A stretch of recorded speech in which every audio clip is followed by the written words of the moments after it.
And good evening, everybody, and thanks for joining our next, at this stage, fortnightly Zoom call. We have Scott from Tor representing La Flor Dominicana, La Flor Dominicana Cigars, and we also have Diplomatico rum, which was in our sampler packs, which were sent out to everybody. Special guest, Dean from Specialty Brands, who's a UK brand ambassador for all rums within their portfolio.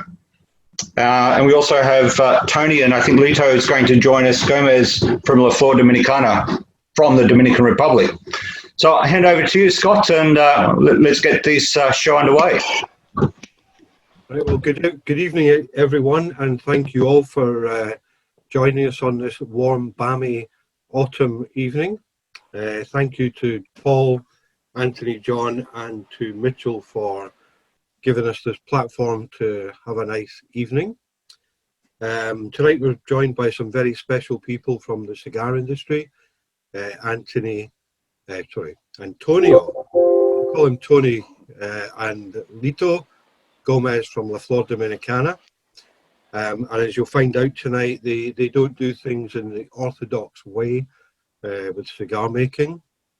And we're also joined by Dean McGregor from Specialty Brands to talk us through the rum that we're all going to enjoy or already enjoying, and his colleague Sam. So as Paul was saying, if you can put yourself onto mute, please, if you've got any questions at all, put them into the chat room. We'll take a note of them as we go along, and then we'll give you an opportunity to ask your questions direct to the gentleman as the evening progresses.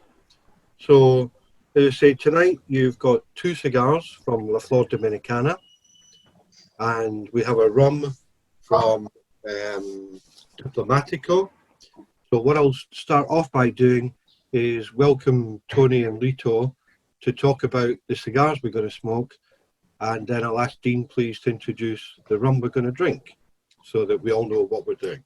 So Tony, good evening and welcome to the UK from Bami. You're on mute, so unmute yourself, sir. There we go. Figuring out this technology stuff, man. Could be a long night. Good evening, sir. Good to see you. How are you? Likewise, my friend.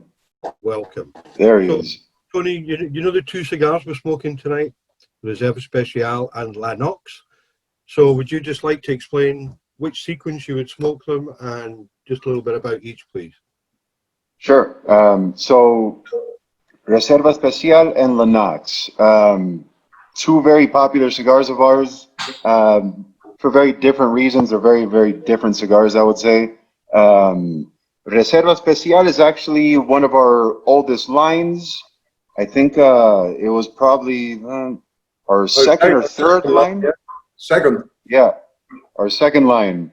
And I think the Reserva Especial, what's beautiful about the cigar is that I really think it's a cigar that everybody can enjoy. You know, if you like a mild cigar, if you like a fuller bodied cigar, I think it's in a perfect spot where it's not going to be too mild for anybody. It's not going to be too strong for everybody.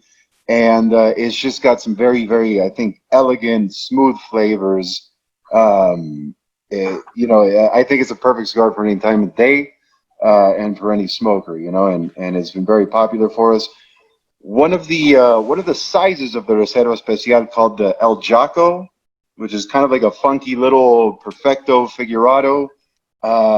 I don't know if my dad would agree with me, but I think in the timeline of La Flor Dominicana, I think that might have been perhaps the most important cigar up until the Andalusian Bull. I think that was kind of the cigar that put the brand on the map. Wouldn't you say?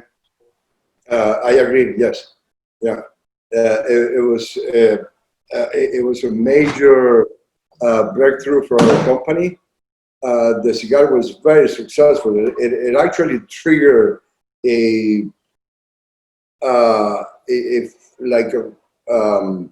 fashion kind of thing for perfectos.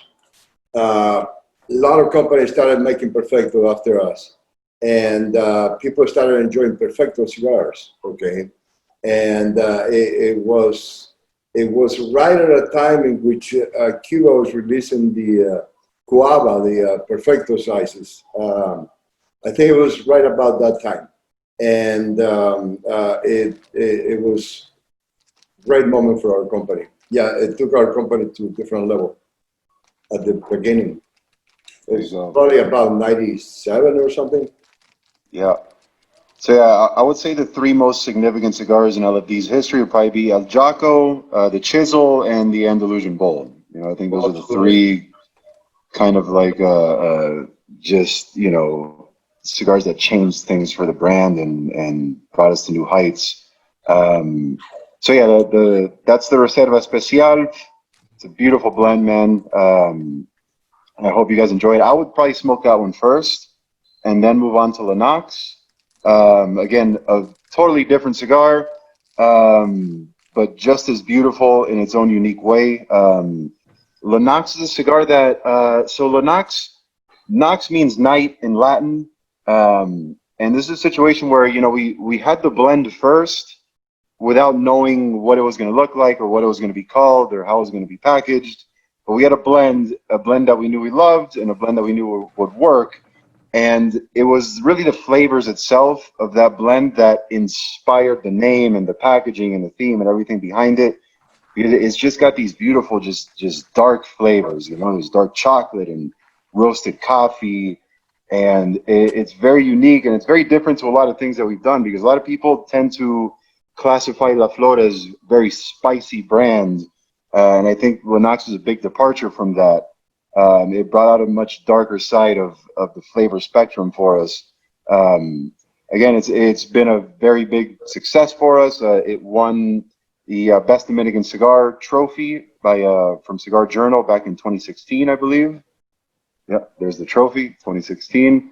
And it's one of my personal favorite cigars. You know, I really love that. That was an awesome project that we worked on, and I love the way it all came together.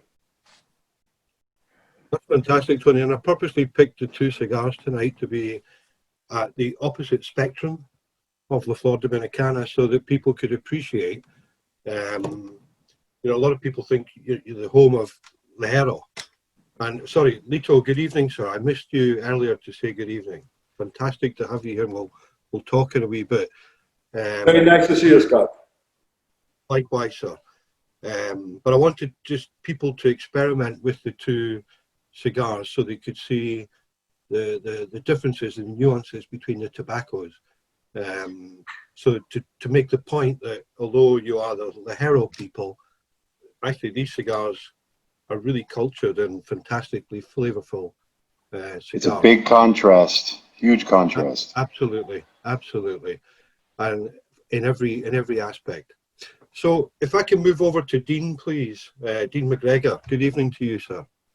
Good evening, how are you? You all well? Yep, you don't have a Scottish accent with a name like that. Why not? No, that kind of finished. Came in the family line. My granddad, where they all moved south, and the accents faded as generations went on. Oh my goodness me! Well, we're not going to talk for long tonight then. I'm only joking. So, Dean, could you please introduce the rum that we're going to enjoy tonight, please? Yeah, so I've got a large bottle here. So today we'll be sampling a Diplomatico Reserva Exclusiva. So it's a family-owned brand actually from Venezuela. This is definitely the flagship. If you say 9 times out of 10, if someone has a bottle of Diplomatico, it's by far it's usually this one, and it introduces a lot of people into sort of the premium, like sipping style rums. It changes a lot of people's preconceptions. Yeah. And it's from, Venezuela. So Venezuela might not be your immediate choice or think rum straight away, but they're a huge producer, big sugarcane production as well in Venezuela. And the distillery itself has actually been there since 1959. A couple of local families teamed up with C.Gars. C.Gars was basically like a little precursor, big Canadian giant in the spirits industry, to start producing a huge amounts of rum. And then in 2002, 4 families clubbed together, the Ballesteros family. They bought the distillery, changed its name to DUSA, Distillery United, essentially, United Distillers. in Venezuela, and then they've been producing Diplomatico ever since. First exported in 2003, and then it's been in the UK now for about 11 years, I believe, and it's very, very well established. It's a nice, as I say, nice little sipper. Fantastic way to introduce people into sipping, and it pairs brilliantly. It's a great rum. I love it. It's lovely. Very, very smooth. Dean, thank you. And what I'll do tonight is, so that somebody doesn't get trapped in the conversation, is try and move it around. So absolutely. So yeah, as and when I can tell you a bit more details how it's made. So basically, you'll have to stay awake, otherwise I might ask you a question if you're. Oh, don't worry, I'm here with you all night. So, Litto, if I can come to you, please. Now, I remember the first time we actually met was actually in Dortmund. You probably don't remember it, I do. And everybody was taking booths out and people were experimenting. And I thought what you did was very brave. You had a pop-up banner and a chair. And that was your booth at the biggest trade show outside America. And you came across and sat for 3 days. I got introduced to you by Ali Carigo in Malta. And we sat and talked for half an hour, and it was so refreshing. Everybody else had these magnificent big booths, and you had a pop-up banner and say, "Come and talk to me." And that was your introduction, probably, to Europe, yeah? Yes. Back in those days, Scott, and it's amazing how much how much your brands, the brands you represent, have grown in the last few years, so fast. And but back in those days, we were just starting to come to Dortmund. That was, I think it was my first show. And we didn't know what to expect. We didn't know what, who we were going to see. And I remember we, set up a, very simple thing as you describe it. And I remember I wasn't even there. You came and my flight got delayed. And then you show up at the booth, okay? And I asked a friend of mine from Spain, which is the guy that makes our cigar bands. He owns a company here in Dominica. He makes pretty much everybody's cigar brands in Dominican, for the cigar industry in general. And he was there at the booth, and that's the guy you met, and he probably told you that I would be a little bit late or something. And then we met after that in your second round when you came back. And but we really didn't know what we were going to be doing there.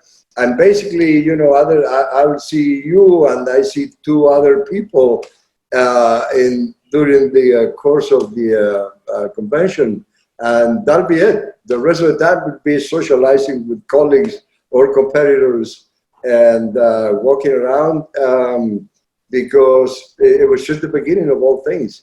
And it was funny because it's very interesting. And I remember we were having dinner one of those nights at the convention. And, here in the US, there is, brands are very well established.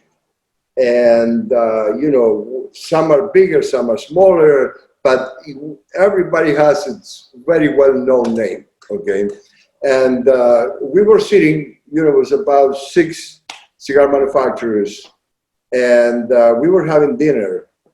And, I was listening to our conversation about what was going on at the show. And, it came to me that, we were in Europe, we were in a totally new market in which none of us was anybody. Nobody knew who we were. And it was like back in the 1990s when we were all starting, trying to start, gain a place in the marketplace. So it was so interesting, and everybody agreed with it, and everybody felt the same way. we were in a new land trying to build a name for our company. And it was refreshing for us also, okay? It was very interesting. And then, you know, then the second year was busier, and nowadays we go there and it's hour after hour, appointment after appointment. And I can't tell you how happy I am with the evolution of what cigar smokers are feeling and adventuring into these new flavors from new countries that also make great cigars. That really fascinates me, and I couldn't be any happier to see the consumers evolving into, you know, having all these new flavor profiles available for their likings, you know. So Litto, you're not a traditional cigar guy. You're not a fifth generation, you're not a fourth generation. You're a new guy who came in round about the cigar boom time, probably at the end of it, in the 90s. So for the people who don't know, could you, I know you've probably told this story a million times, but could you just take us back to why you moved into cigars? What happened to you? What made you? You know, well, I told the story, I mean, you know, about 1.5 million times. And you know, it always takes me to, you know, back in those days. And it reminds me how crazy I am. You know, that idea, you know, when this idea came up, I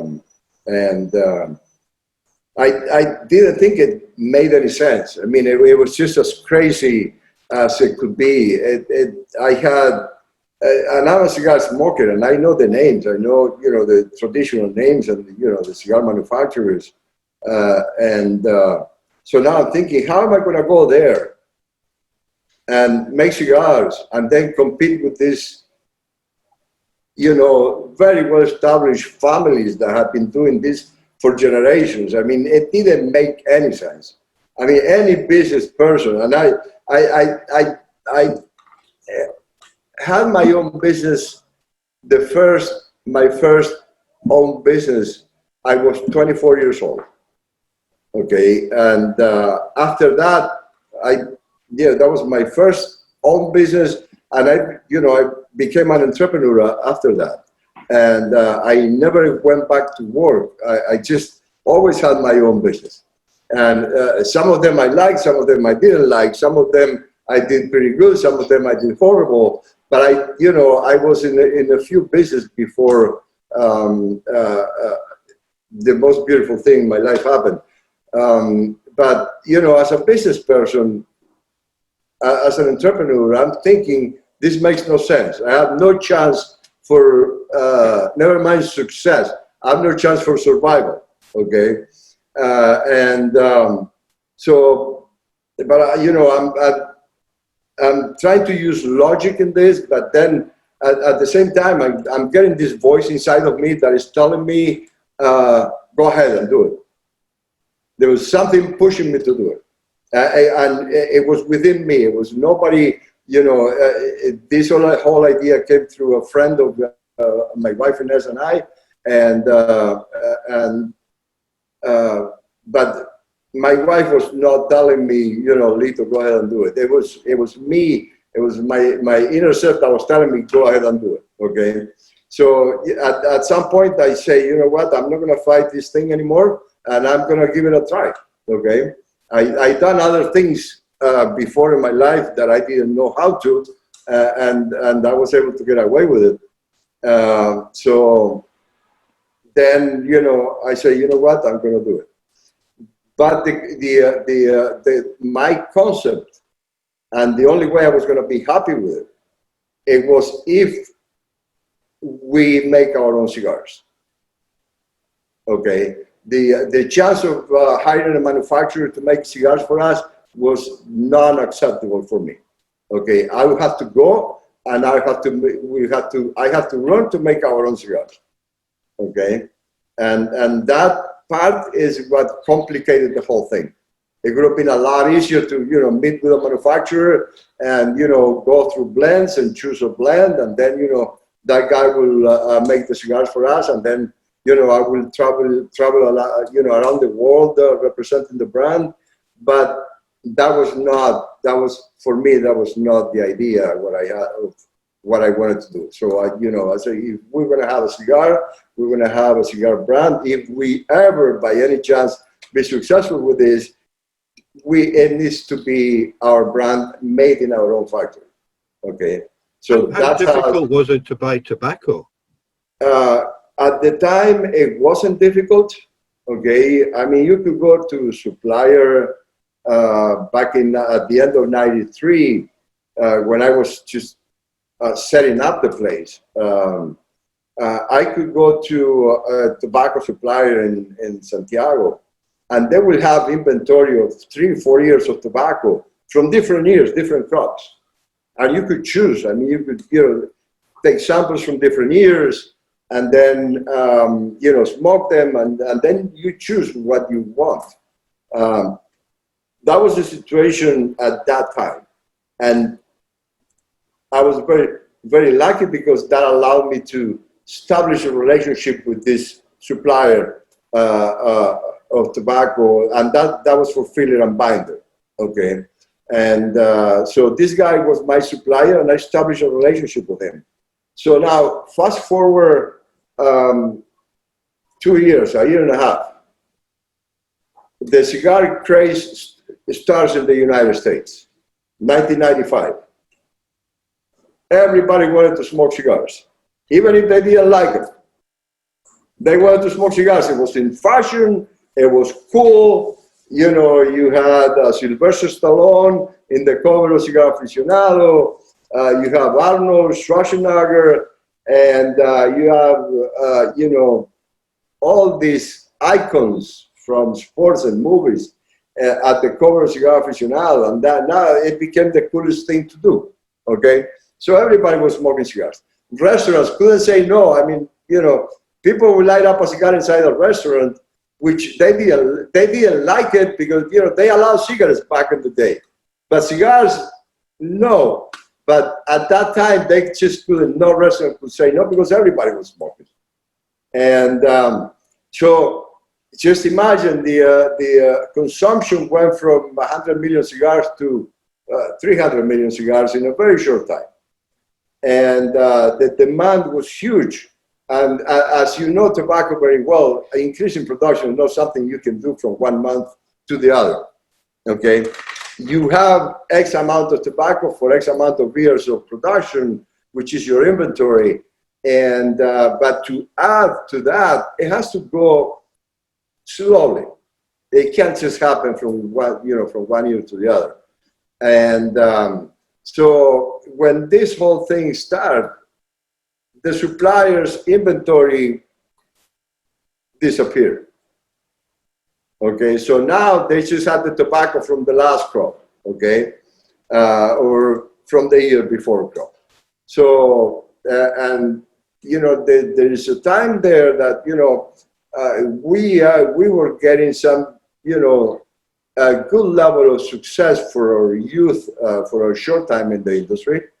And it was a lot easier for us to have the opportunity to be in a cigar shop, in the shelves in a cigar shop. It became very easy. And every cigar shop needed cigars because they had customers coming in and asking for cigars. And the traditional brands, they couldn't increase production so fast. So, you know, there was a shortage of cigars. And cigar shops were desperate for cigars. I remember going to do an event in some city in Chicago, and the cigar shop where I was doing the event, he sent a limousine to pick me up at the airport. Just imagine that. I mean, it was my customer romancing me. It's the other way around. Business don't happen that way. I romance my customer. Okay. Listen to this, Mitchell. Huh? I'm saying, I hope you're listening to this, Mitchell. I've been to London a few times. Scott's never sent a limo for me. It was very interesting. It was a very unusual situation. It was not the way it was supposed to be. And so at that point, it became very difficult to get a hold of more tobacco, okay, because all the inventory was gone. And so our growth from 1995 to 1998 was very limited. And I couldn't, I had 1 million cigars in back order, and I was producing about 300,000 a year. Okay, and but I couldn't get good tobacco to increase that production. My supplier will give me a little more. I will give me a little more, but we're talking about very little. A few more bells of tobacco in a month. I guess back in the day, Litto, you were buying in the Dominican Republic your tobacco to start with? Yes. So was there a lack of choice in terms of the different profiles of tobacco? Did a lot of Dominican cigars taste the same, perhaps? Great question. There was two factors. Okay, one of the factors, and back in those days, my preference for smoking, it was Dominican cigars. The traditional Dominican cigars, mild, smooth, Connecticut shade wrappers, Dominican filler and binder. That was like, there was many brands here in the country with that style of blending, okay? And that was what I happened to like. And so that was specifically the reason why I chose the Dominican Republic to set up the factory, because I love Dominican cigars. And I love Dominican Republic in general because that was my playground. I used to come 4 or 5 times a year to Dominican just to play. So the factory was set up in Dominica for that reason. And I like Dominican cigars, okay? Very smooth, very mild. And then that was one of the reasons. And then, I chose to, do our first blend on that specific style.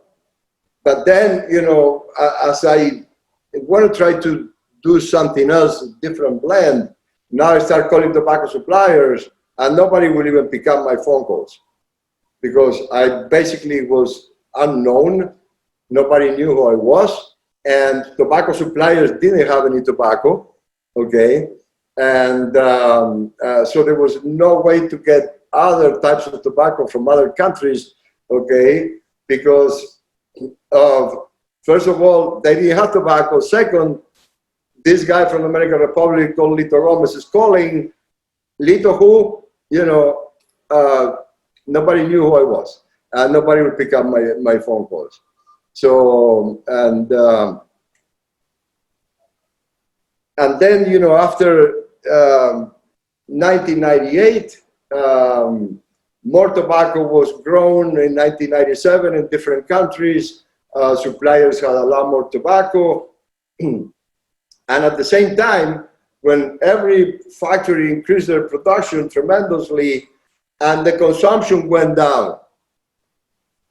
So now you have the opposite situation, okay? It went out of fashion. So let's say the market was at 100 million cigars, premium cigars a year. It went to 300 million, and then it came down to 200 million. So that was what happened. It still was very good at 200 million, but it came down a lot, but all the factories were prepared for the big demand. So it was kind of a chaotic situation in 1998. And a lot of the new factories that opened up in 1995 were going out of business at that time. Okay, so just to give you an idea, in the Dominican Republic, more than 100 factories that I know open. okay, in 1995, from the end of 94 to 95. And and they're all gone. They're all gone. La Flor Dominicana is the only factory that is still here. It was the first new factory in 1993, and we're still the only new factory 26 years later. Well, in about 10, 15 minutes, we're going to get a chance. Tony's going to take us a wander, I hope. So, Litto, if I can just move over to Tony just for a few minutes. Right. Yeah, he's getting all the attention now. No, you're getting all the younger guy. You're the cool guy. Yeah, when I grow up, I want to be like you, Litto. And so, Tony, what are you? 6'7", 6'8"? Yeah, I suppose something like that. 2 meters, right? So we never take a picture together, do we? Yeah, we always have a stool nearby for you to stand on, you know. I was always told when I was growing up that smoking stunts your growth.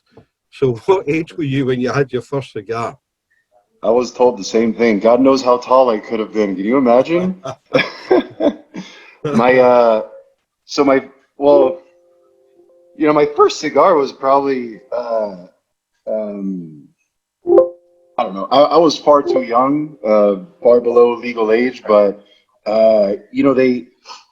during New Year's, my parents, uncles, everything, they would always let me and my cousins smoke one cigar at midnight, to celebrate. So, we'd light up a cigar and puff it a little bit, and it was just fun, we weren't really smoking it or anything.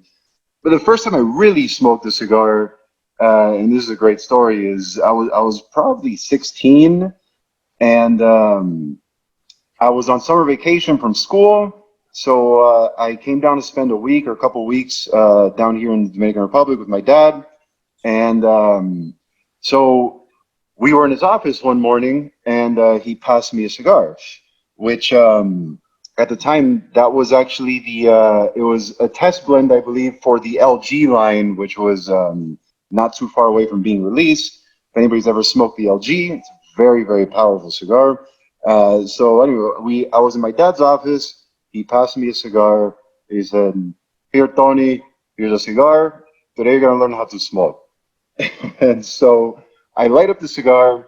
I'm puffing on it. I don't really know what I'm doing, but I'm puffing. And my dad says, in his infinite wisdom, Tony, if you really want to feel, if you really want to understand the cigar, you need to inhale it, right?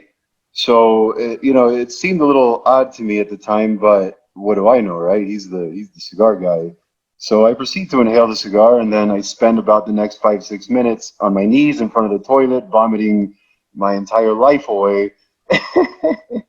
And the entire time I was there puking, I could hear my dad from his office laughing at me.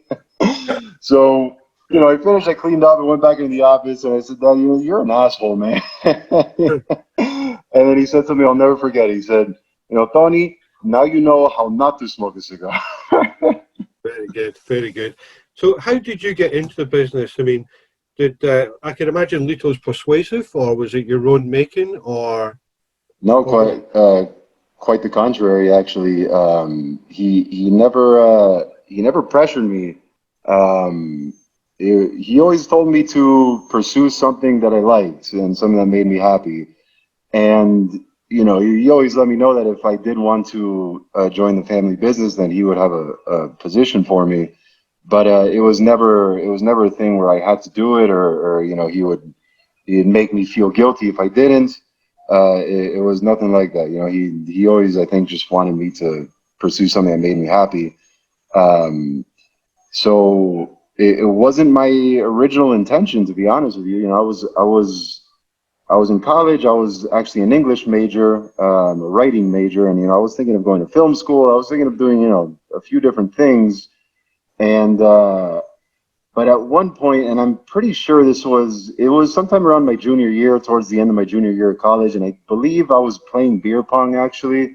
I just had one of those moments of clarity after you have a certain amount of drinks, and it just popped into my head like, you know, if I don't at least try this, I would be an idiot. You know, you don't get opportunities like that in life just given to you. So I said, you know, I have to at least try it. If I don't like it, I don't like it, and I do something else.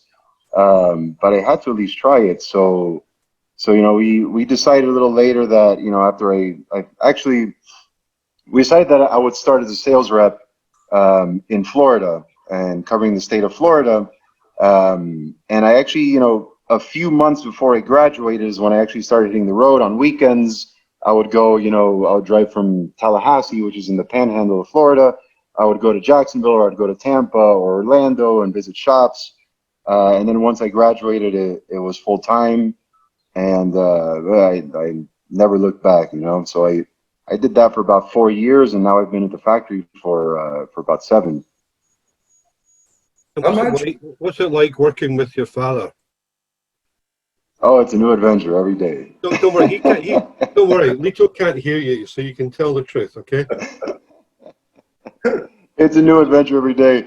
No, honestly, man, it's, you know, it's been the most rewarding experience of my life, you know, to do something like this. And you know, I've heard a lot of horror because, you know, since I'm in a family business, you know, anybody who's ever had that experience always wants to talk about it with me. And you know, I've heard a lot of horror stories of people joining family businesses and it just not working out and clashes and all this.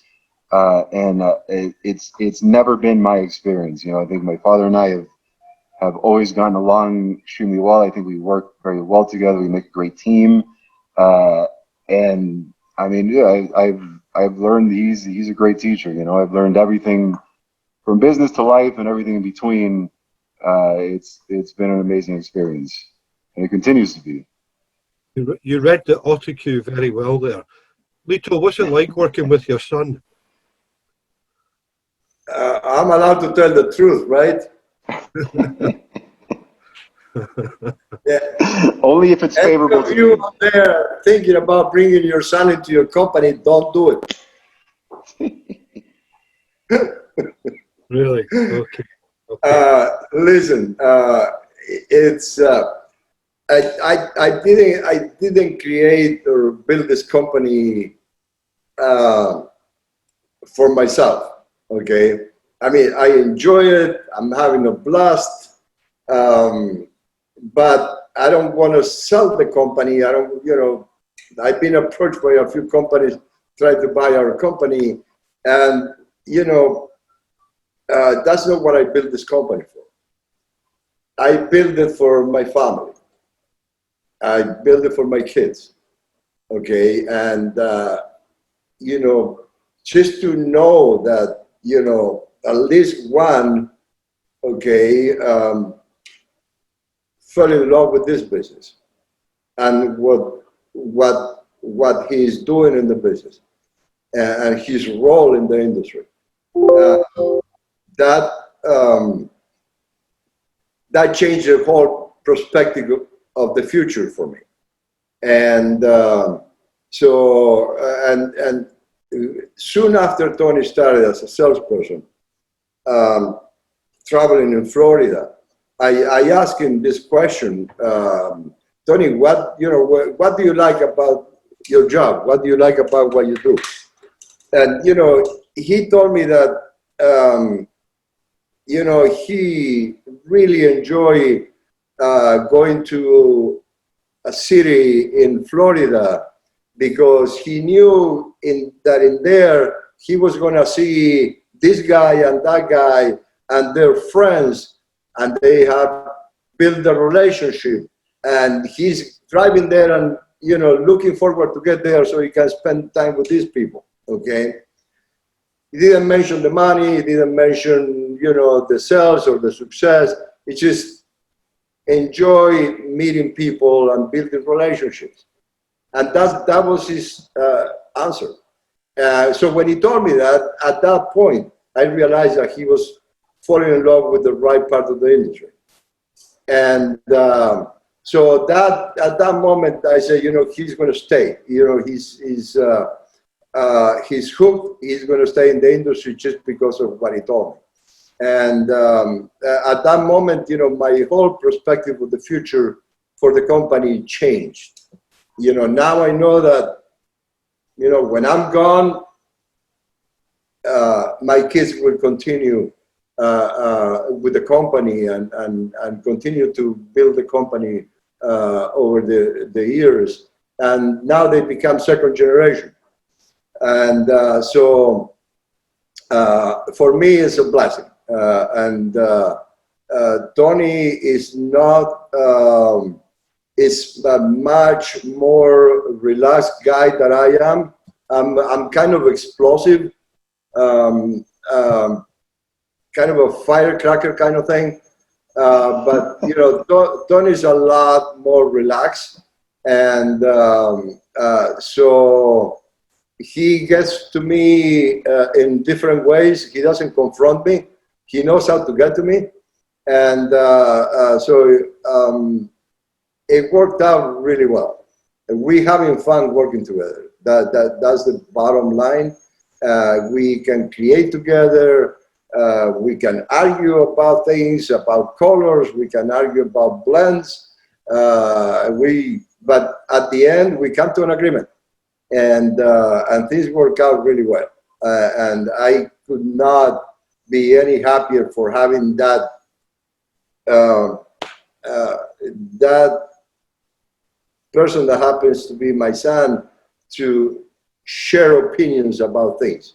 Somebody you can really trust, and so it has been a blessing, and hopefully my other son Litto will join the company in the future after he finished college, and so hopefully that will happen, and that will make everything great for me, and that will allow me to kind of retire a little bit. Instead of working 15 hours a day, I will work 8. No chance. Litto, because I don't believe that. No, I was going to ask you, is Litto Jr., he's only 6'6", I guess, yeah? Is he going to be joining his big brother? Oh my God, and you know the other guy, right? You know Litto Jr., right? Yeah. He knows him very well. Yeah. I know. God, he's a measly 6'2". You're measly 6'2". He's a midget. No competition. Scott, you remember in Las Vegas? Yeah, Litto's trying to make a sell, right? He came to you, he wanted to take an order. And you told him that, you know what, I came to talk about the product, we put the orders, over the phone or email, but I'm a distributor, I'm not a retailer. And I remember he gave you a look like, I don't need to talk to you. Like, I'm wasting my time here. And it showed in his face. The thing is, Litto, great judge of character, that kid. He's a great judge of character. At the time, he was only about 14, and he was at least 6 foot. So I thought I'd give him the time of day to explain and practice his sales technique. And it's the old story in the UK. What's the weight of the cigars? He had no idea. That's where he lost it. So he's got to learn for international. And but he's a good lad, and so he's going to come into the business, yeah. Hopefully, yes. Hopefully. So what I'll do, that's what it looks when like. he joins, I will send him an order. Okay. Then I'll send Tony the real order. So listen, we've got Dean sitting here quietly in the room. This is brilliant conversation, but we need to allow Dean to tell us a little bit about the rum. And then, Tony, if we want to go out into the yard and if we can show the guys some beautiful sunshine, that would be really, really nice. I'll go get set up while Dean's speaking. Yeah, please, if you could, that'd be great. So, Dean, Venezuelan rum, you can, yeah. Well, it's quite a tongue twister, isn't it? It differs from other rum-producing countries. So, can you explain why? Yeah, absolutely. Well, much like whiskies, you've got your Scotch, you've got your single malts, American whiskey. They're all made different places, and therefore they have different rules and regulations and different productions. As does rum. That's not quite as well known as the whiskey world. Everyone kind of thinks the Caribbean, everything must be the same. But each and every island will have like either denominations, different rules and regs, like Dominican Republic as well. For instance, they have to, much like Venezuela, grow their own sugarcane, distill it on the island, age it for a minimum of 1 year in Dominican Republic, 2 years in Venezuela.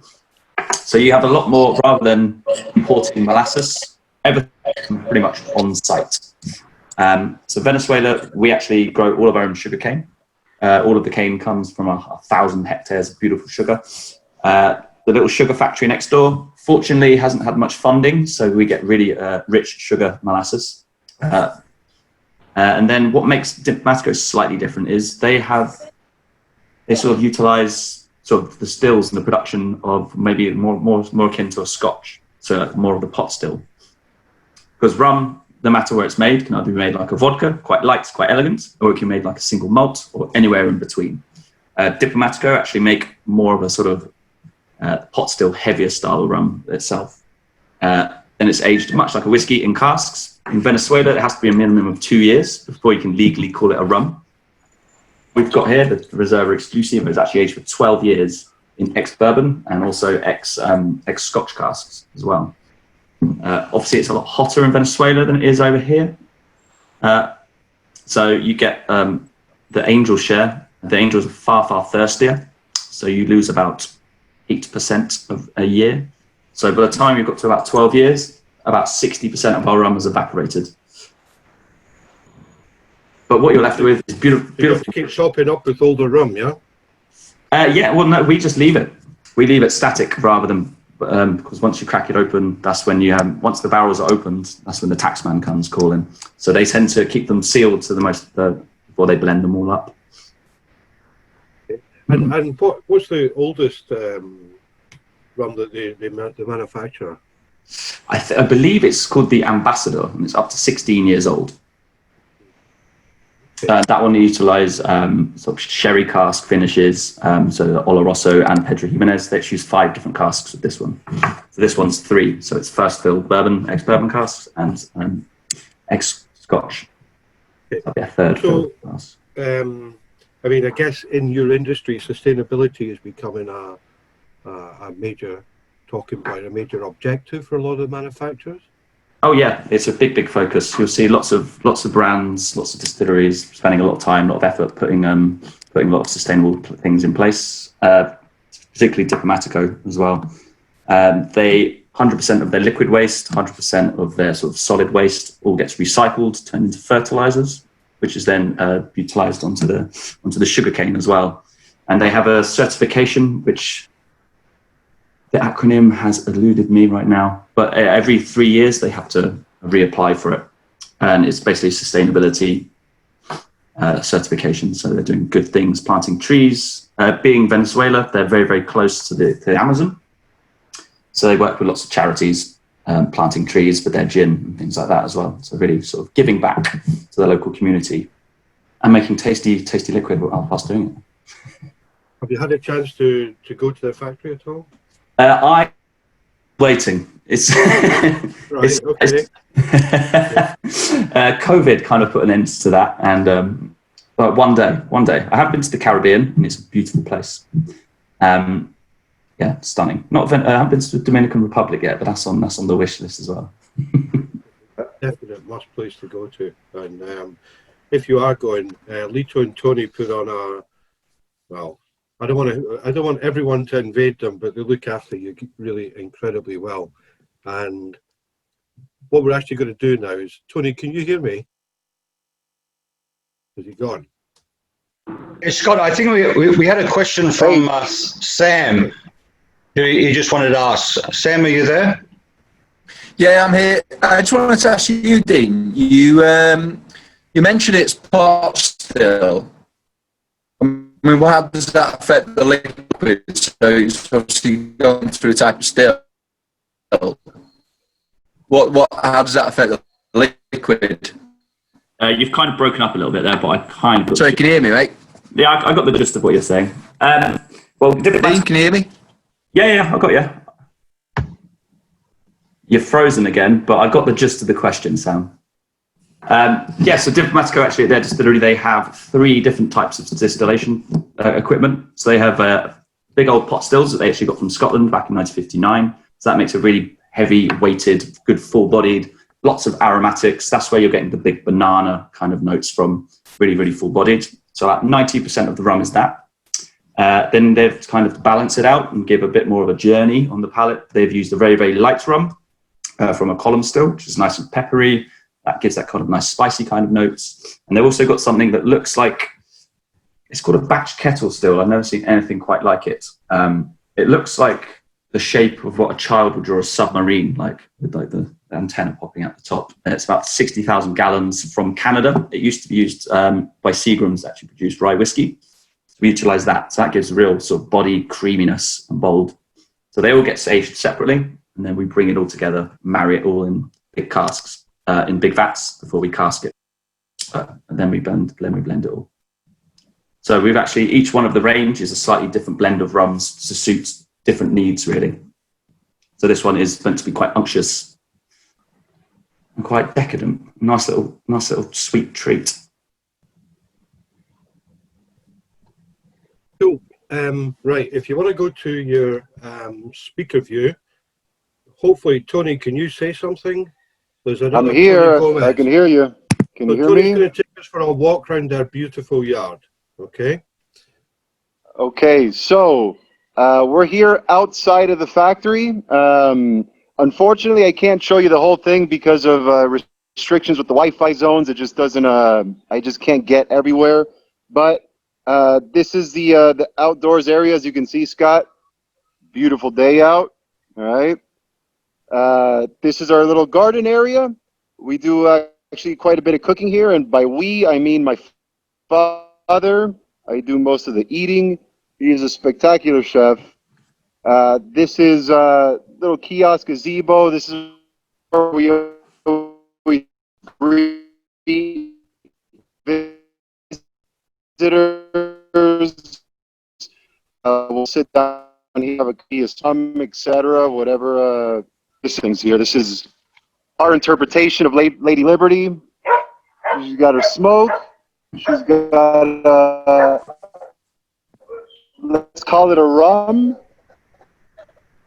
Could be whiskey, could be whatever you want. For anybody who's cigar factories, our factory's a little different. We spent, a lot of unnecessary money on aesthetics, but to us, it's worth it, man. Just to have a kind of a beautiful place like this to spend your time, because I spend more time here than I do at home, and it's just really nice to have somewhere like this to spend your time. And I think our employees love it, our guests love it. It's got a certain energy to it, and it makes you feel good, man. It's a nice place to be, Scott. But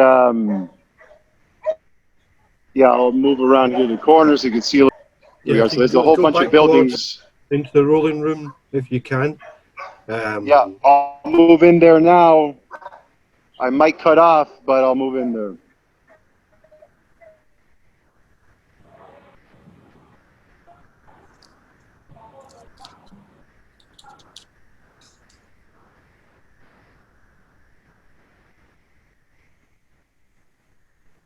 Actually, in 1996, when we moved to Tamboril, to this little town where the factory is now, the whole operation was very tiny. It was like a very, very small place compared to what it is now. I'm back, guys. Can you hear me? Yes. All right. So here's our rolling room. Okay, this was not part of the original factory. This actually was a building next door to the original building, which just so happened at the time to be one of the hottest nightclubs in the Tamboril area.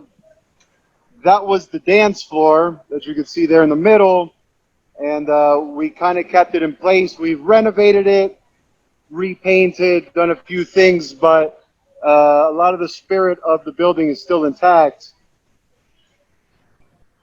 And so yeah, as you can see, we've got about half of our rollers working because we have to separate them due to COVID, of course. So we've adapted to the current situation. It's not ideal, but we got to protect everybody, you know. But here we are. This is the rolling room, where the magic happens, as they might say. Crystal ball still there? What's that? The Yes, crystal it is. ball still there? Yes. All right, I'm going to get back into the office now.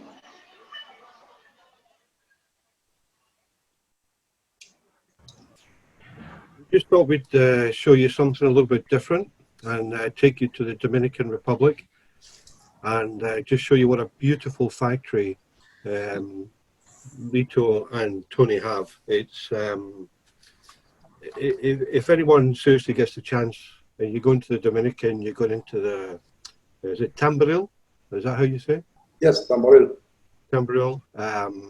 It's just amazing. The rolling room, the pictures don't do it justice. If you want to take time afterwards to go onto the Flor Dominicana website, you'll see quite a lot of images for the factory, the farm, and so on, and it'll give you a feel for what it's all about. I remember one of the first things Litto said to me when we started to work together was, you have to come to my factory to understand us. And I kept my word and I came. Yeah. And Yes, you when did. you've been to the factory, you get it. It's just, it's like no other cigar factory on the planet.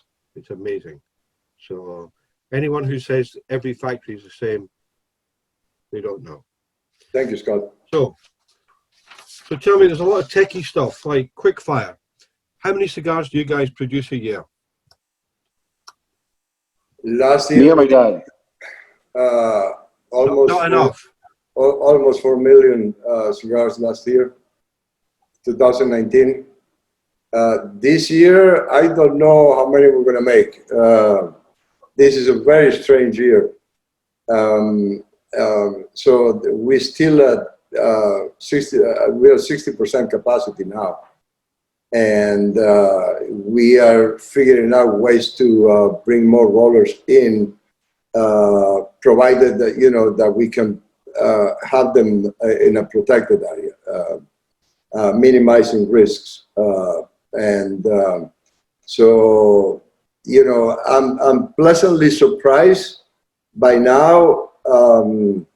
Given the circumstances that we all going through, and how well everybody's behaving, and how well everybody's respecting the rules of hygiene and social distancing, I'm very pleased with that. I thought it was going to be a nightmare, to tell you the truth, but it's not. Everybody's very much aware of the situation, and they're respecting the rules. And so I'm very happy for that. And we need to, because our inventory, and thanks God we had a great inventory of cigars in the Asian room. And but inventory is getting a little bit lower now, and because sales continue to be the same, and but we are now facing the reality that we have to start producing more. No, Nick in the chat rooms asked a question about, so there's going to be a cigar shortage next year. I don't think that's the case, do you? Scott, probably there may be. I don't think it would be to a crisis point, but there may be some shortages or some delays. Some short back order periods on some items, because I don't believe that I'm the only factory that had to use their inventory of cigars that were already made in the Asian room, and that their inventory came down also. I don't think we are the only ones in that situation, because nobody is producing at 100% right now. So if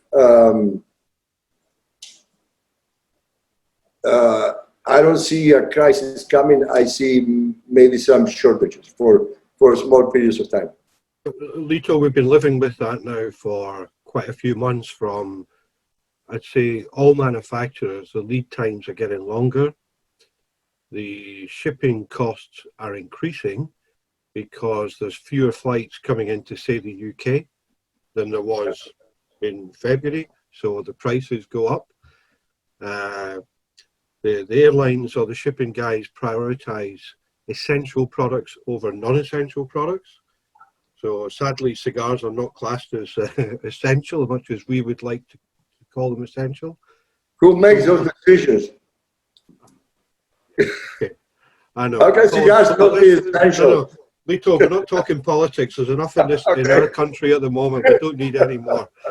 But we're experiencing quite a few temporary out of stocks, but the manufacturers are working really, really hard to keep everything moving. And you know, and to be fair, the trade are not putting us, the importers, under pressure. We're not putting the manufacturers under pressure because we know we're living in a very strange time and everybody's trying to do the right thing. And I wouldn't say there's going to be a shortage. I think there will be temporary out of stocks, and there's nothing anyone can do about that. Yeah, I believe you're right. Yeah. Somebody asked the question as well, is there a delay with transport? Yes, there is. The normal shipping time, and we had an instance where stock stayed at Miami airport, but everything from Miami to the UK, cigars were getting put further back in the queue, and we were terrified at what condition the stock was going to be in. So we actually ended up flying the cigars from Miami to Atlanta to Brussels, and road hauled them from Brussels to the UK to avoid sitting at Miami airport for, say, 10 or 15 days and destroying the cigars. So we're having to be creative at the moment, you know. But I'm interested to hear you're working at 60, Litto, because Tony only gives me 20% of my bulls, so he should be trebling my order. Okay? I'll remember that. So you mentioned earlier about the Chisel.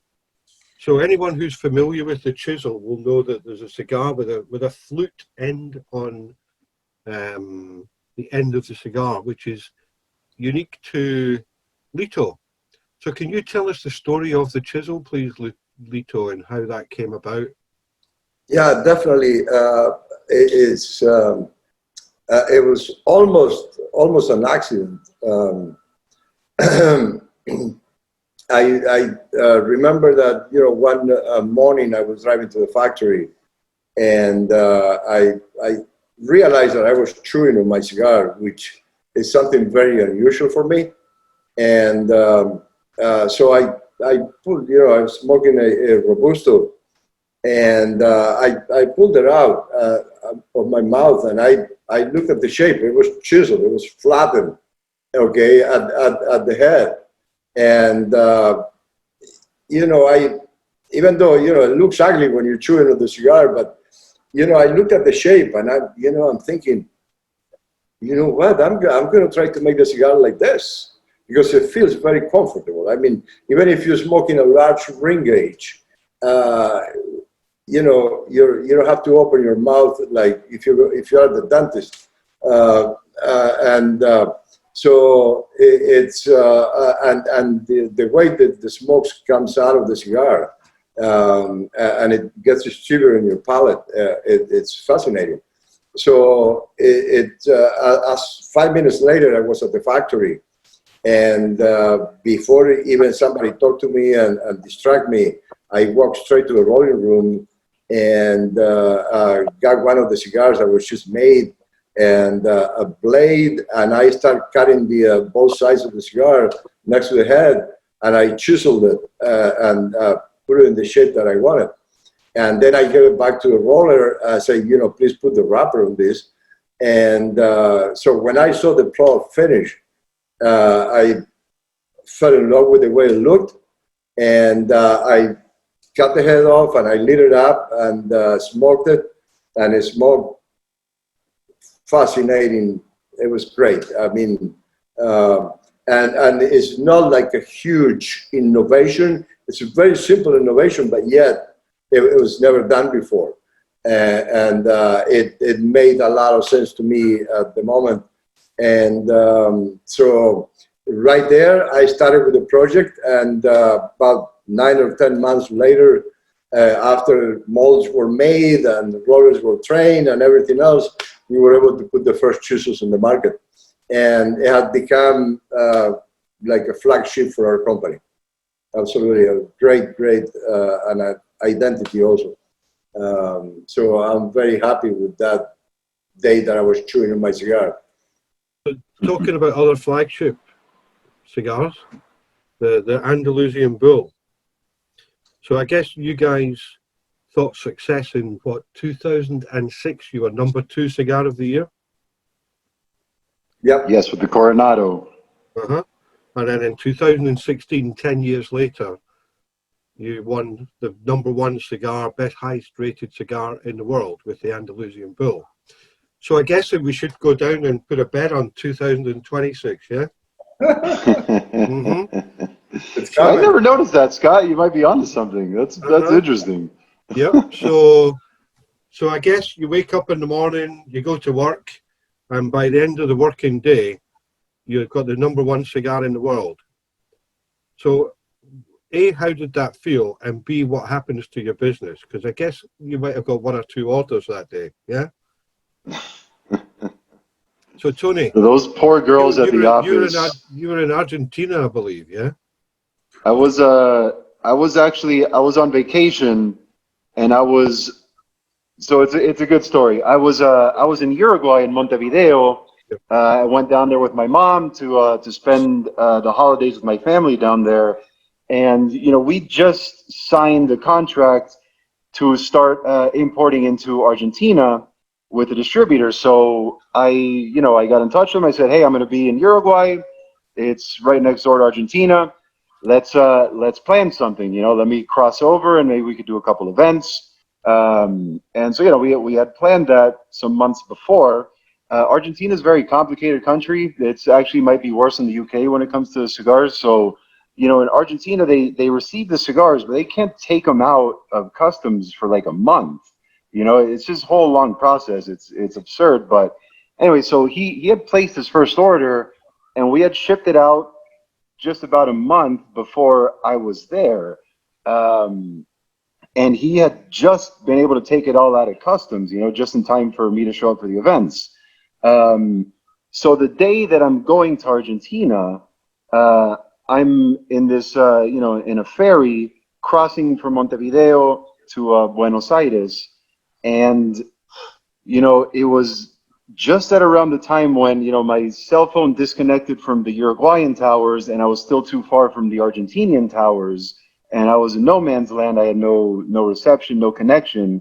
That's when it was announced that we were #1. So I was totally just blissfully ignorant to what was going on. And, as soon as we got a little close to Buenos Aires and my phone reconnected, I just got a barrage of text messages that I did not understand what the hell was going on. I was scared at first. And before I could check the text messages, I got a phone call from my stepmom, Ines. And so I answered the phone. How you doing, Ines? And, for those of you that know Ines, she's not a very expressive person. She tends to be a little more stoic, she's very centered. And I have never heard this characteristic in her voice before. She was yelling. She was freaking out. She's, Tony, oh my God, congratulations. What are you talking about? What happened? And she, we got #1. And I said, holy shit. We were not expecting that, So I get off the boat in Buenos Aires, and Fernando, our distributor there, he's waiting for me with just this look of glee in his eyes, because I'm in town. We just won #1, and he just so happened to have some Andalusian bulls in that order. And he said, Tony, you have no idea how significant this is. Argentina has never once been at the forefront of the cigar world in its history. And now you just won #1. You're here. We have bowls, and we have an awesome event tonight. And it sure as shit was. It was a beautiful event. We packed the house, sold out everything. It was a magical night. So it just worked out. It's awesome how it came together, you know. Brilliant. And for you, Litto, it must be a great deal of satisfaction for you. Yes, it is, Scott. It's a great deal. It's like if you're a cigar maker, that's pretty much the highest award you can get in your work. I mean, and Tony knows it. You know, we fight a lot every day to keep the quality of the cigars, and keep consistency, and keep things from going wrong. As you know, how many processes in a cigar factory before a cigar becomes a cigar, and all these fights and all this care and all this love for the product you produce, one day gets recognized, get that recognition. I cannot tell you how special it is. I mean, it's just very difficult to express the amount of happiness you feel at that moment. I was not aware of that was going on that day. I was not even thinking about it, and I was just going about my work like every day. And I just got a call from my wife, and she was going nuts. She was very happy, and she told me the news, and it was an incredible day. Yeah, so very, very emotional day for me. Happiness and crying, and it all hit me at the same time. As for the what happened to the company after that, there is this small headaches associated with the situation, because the manufacturer finds out at the same time that everybody in the world finds out. We don't get a phone call a week before, or a day before, or even a day later, a week later. We don't even get a phone call. They just do what they do, and and they don't make a big deal about it from the magazine to the manufacturer, and so the benefits for the company are huge. There was as a small company, there was many people in the world that never even heard our name, and now they heard our name, and they were going to be tasting our cigars for the first time, and that gave us a lot of responsibility, because now a lot more people will be looking at us, and the responsibility is huge, and we have to work even harder, because now more people know who you are. And it's not only that the Andalusian Bull got benefit from being the #1, and the demand for that cigar specifically, which is huge, that's fine, but it also increased the demand for all the rest of our lines in our brand. So tremendous benefit. You fall into a shortage, specifically on the Andalusian Bull, because there's no way that you can increase the production, especially of a figurado cigar, with that shape, fast enough. And 2 years later, or whatever time has happened after that, the Andalusian Bull is still in very, very high demand. And we cannot fill the demand nowadays. So, Litto, I know that we've got a shipment arriving, I think tomorrow or Monday, and I know that all the Andalusian Bull on that shipment are sold. And I'm trying to get more out of the big guy sitting in the corner of my screen. But he's bigger You than should me. try sending the orders to my little brother. You might have better luck. I'm going to, don't worry. You're out of it from now on. But it's interesting, Litto, that there's been 16 number ones.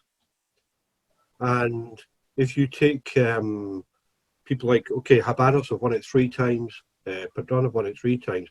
You're one of only 11 people that's won it. I don't know if you'd actually analysed that. So that's, Yes. that's quite a feather in your cap. And what's really interesting for me as an importer is if you take the Habanos out of it, all of the cigar makers that have won it from Nicaragua, Dominican, and from Honduras are all family businesses, none of the corporates. And that is, to me, says a lot, yeah, about the quality that you guys are putting in. So I'm going to link this now to collaborations because I guess you've done collaborations with 1 or 2 people, but we're going to introduce a collaboration in this country next year, yeah? Mm-hmm. Tony? Yeah, it's unfortunately it's been delayed a little, but that's I think we're going to shoot for spring of next year, right? Right. Yeah. Yeah. Going to happen? Do you think that's going to happen in spring? What's that? You think spring's going to happen? Yeah, spring's an easy target. Yeah. Are we allowed to say, Mitchell, what we're talking about here? Why not? Do you have any idea what I'm talking about?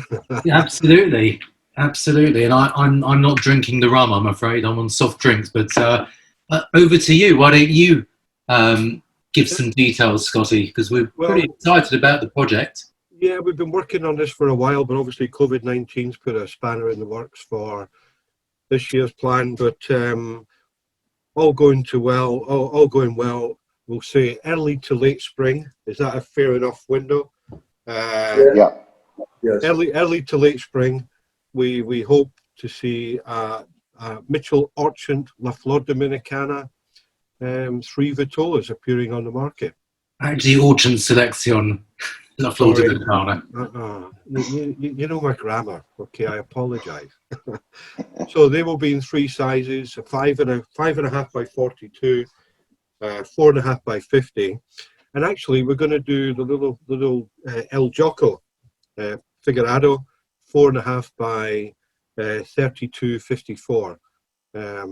So that'll be a unique Vitola in your selection range, Mitchell. Absolutely. Yeah. Looking forward to that. Yeah, we're looking forward to that too. Thank you. Yeah, everything's designed, everything's ready. We just need someone to make it, and that's proven to be the hard part at the moment with COVID-19. So we're going for the best, Mitchell. As always. Fair to say? And the boxes looked amazing as well. Absolutely. Mitchell, so I took advantage of this whole COVID situation, especially when, the factory was closed and there wasn't much to do. And I went ahead and learned Photoshop and Illustrator and all that stuff, so that I don't have to depend on designers anymore. And before we release it, I promise you, I'm going to redesign it. It looks nice now. We're going to make it a lot better. Oh, wow. Okay. Very exciting. So, within the next couple of months, I'll send you some design options. Awesome. Thank you. So, listen, guys, I'm very conscious that time's moving on as well. I guess people have got things to do tonight and eat. So, questions in the chat room. Has anybody got questions they would like to ask? Dean, I apologise that I've not asked you very many questions tonight. Scott, guys, I have to go to a meeting, okay? I thought this was a little bit earlier, and but unfortunately I had this meeting prepared for some time, and I have to get out of the factory for a moment, okay? Thank you very much for having us, and love the questions, okay? And I wish you all the best, okay? Thank you for thinking of us. Thank you, Litto. It's very nice to hear from you. Okay. All the best to Innes and Thank you. Little Junior, okay? Thank you very much, Scott. Thank you. Cool. Bye-bye, guys. Bye. So, Antonio, now Dad's gone, give us some dirt on him. Let him log out first. He's still You're stuck with me now. So come on, questions for Dean and Tony. Has anybody got anything they want to say? Is there anything, Tony, you'd like to talk about? UK, Europe? When are we going to see you again? Are you going to come over as soon as COVID relaxes? First thing, man. Coming straight to you. I can't wait to go back, man. I've been fortunate enough to travel around to a lot of different markets around the world, and I love going out to the UK. You know, that week we spent in Scotland, that was awesome. You know, I've enjoyed spending time in London as well. It's a great country, great people, man. Tell the story about what happened to you in Glasgow. So I was in Scotland. We were doing an event in Scotland, so I was out there for a few days, and you know, we were doing an event in Edinburgh, right? And a buddy of mine who just happened to be in Scotland at the time, and who was working as a roadie for this guy that was opening for Kiss, said, "Hey, dude, what are you doing on Friday or Saturday or whatever it was? We're playing, Kiss is playing a show in Glasgow, and I could bring you backstage." And that just so happened to be the one day that I kind of set aside to do whatever. You know, I didn't have any plan for that day. And I said, hell yeah, man. So I took the train to Glasgow, went to a Kiss concert, hung out backstage, got to meet the guys. That was a pretty cool experience. Very unique. Did not see that coming. But magical little place, man. I loved it. Very good. Now, there's a name appeared on the screen about 20 minutes ago, Mina. Is that the lady I think it is? She's creeping in the shadows there. Hold Are you dancing? Are you asking? Hey, well done. How are you? I'm good. How are you?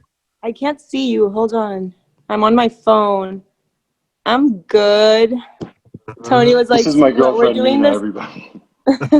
You've been hiding from us tonight. I know. No, I've never been able to make it to one of your Zoom calls, and today I'm home early, so I'm like, let me jump in and say hi. Fantastic. Lovely to see you. Yeah? How are you? Good? Is he looking after you well? Yeah. Excuse us, everyone, okay. while Mina and I have a little conversation. Yeah. All right. You know, well, for some reason, I we've just been wanted to watching say a whole hi. bunch of. We've been watching a ton of British television lately for some reason, so we pretty much Love talk to each Island. other like Brits all the time now. So we got It's a couple weird. of I don't know why we questions. do that. Karen's asking if you're going to come to Liverpool. The answer has to be yes. I would love to. I've never been there. I would love to. You got to set it up. Well. When I'm out there in the spring, you know, we got to take a little tour, because I've only been in England. I've only been to London. You know, I want to see the rest of England. So we'll do Liverpool as soon as we can travel. Yeah. Yeah. Cool. And Tom, where are you, Tom? Would you like to ask a question, sir? Yeah. Hi, Tony. Nice to meet you. Hey, Tom. You answered my first question. Are you going to hopefully come over for the launch of the Orchant Seleecion? And secondly, what are you smoking at the moment? Oh, Scott's gonna hate me for this. This is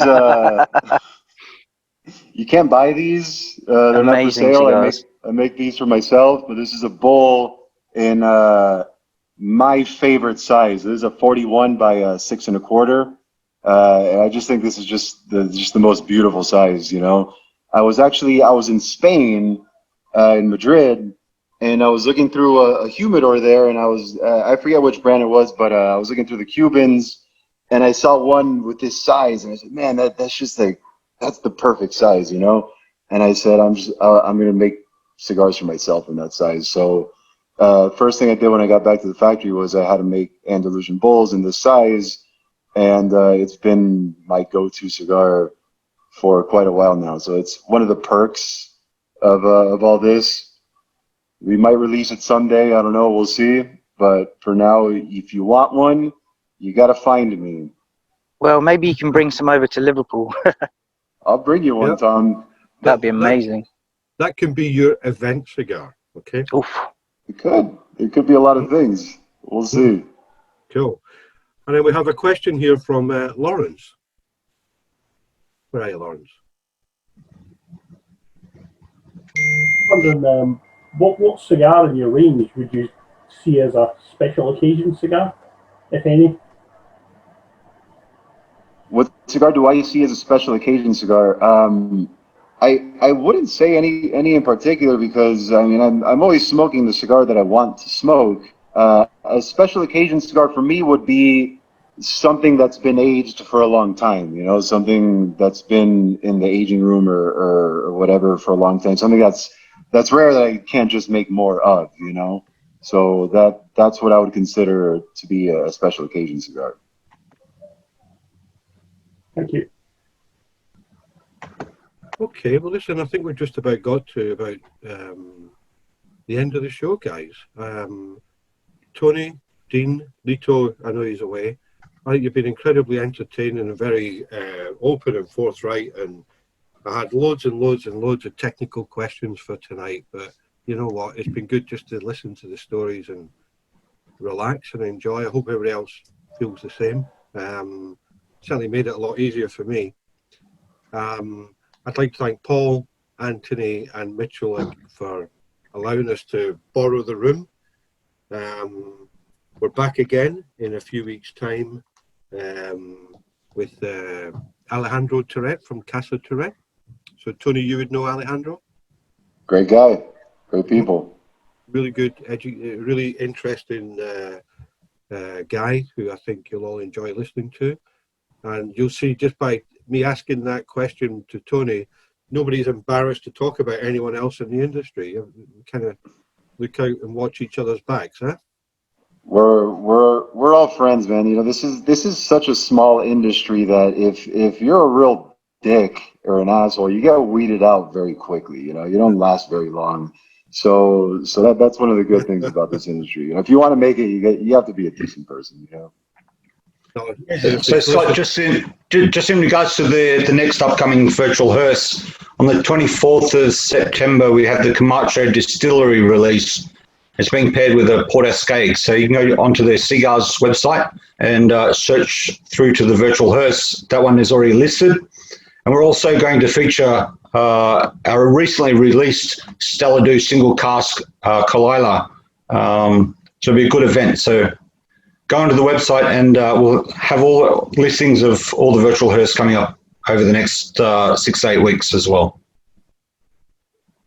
So thank you very much indeed for joining us tonight, and I hope you've enjoyed your evening. And Tony, you can get back to work now. Yeah? And Dean, Damn it. you can chill out. Thank you very much indeed. So thank you. Hey, thanks guys thanks for spending time with us. We really appreciate it, you know, that you would take your time out to hear our stories and all that. So thank you very, very much on behalf of both of us. Thank you, Tony. Very nice to hear from you. It's a very interesting story and great cigars. We're very proud to represent you in the UK. Thank you, Mitchell. Looking forward to seeing you guys in the spring. Definitely. Lovely. Good night, everybody. Thanks for joining. Okay, guys. You guys. Cheers. See you later on. Thanks a lot.